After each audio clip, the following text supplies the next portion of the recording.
Hello friends, this is पकुड़ी गरम गरम पकुड़ी उपमा। पुरी रे आमे आज आसिकी कोउठी किछि पाइलुनु राति 2टा हे गलाय। दर्शन सरू सरू गोटा हे गला। कोन करिया मौसांकर एठी गोटे जागा अछि श्वेत गंगा। एठी मौसांकर जाउ खोला दिला बहुत परिश्रम कला परे बहुत संघर्ष कला परे गहली गंदी पूरा बुलिला परे जाउ गरम गरम पकुड़ी संगे उपमा मिली। पुरी आसिकी आपण बहुत भया खाया सीधा गाड़ी धरी श्वेत गंगा पळै आसे। मौसांकर राति 2टा बेलू आरंभ होला दुकान साଙ୍ଗे साଙ୍ଗे तेल गरम करी आमे आसी पहुँचिलु।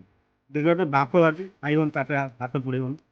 ଏଇଠି ଆମର ଅଭିଜିତ ଆଉ ସାଗର ଏଇ ବସିକି ଖାଉଛନ୍ତି। ଦେଖିବ କୋଉ ଭଳିଆ ଦୟନୀୟ ଅବସ୍ଥା। ପାଣି ବୋତଲ ଟିକେ ମିଳୁନି।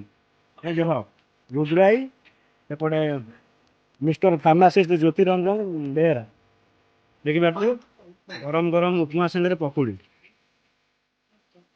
କଣ କରିବା ଭାଇ, ଯାହା ମିଳୁଛି ଖାଇଦବା କଥା। ପୁରୀ ଆସିକି ଜଗନ୍ନାଥ ଦର୍ଶନ ହେଇଗଲା ସେତିକି ବଡ କଥା। ବହୁତ ବହୁତ ପରିଶ୍ରମ କଲା ପରେ ଏ ଜାଗାଟି ମିଳିଛି। ଶ୍ଵେତ ଗଙ୍ଗା ଜାଗାଟି ମନେ ରଖିଥିବେ। ରାତି 2ଟାରେ ମଉସାଙ୍କ ଦୋକାନ ଖୋଲିଲାଣି।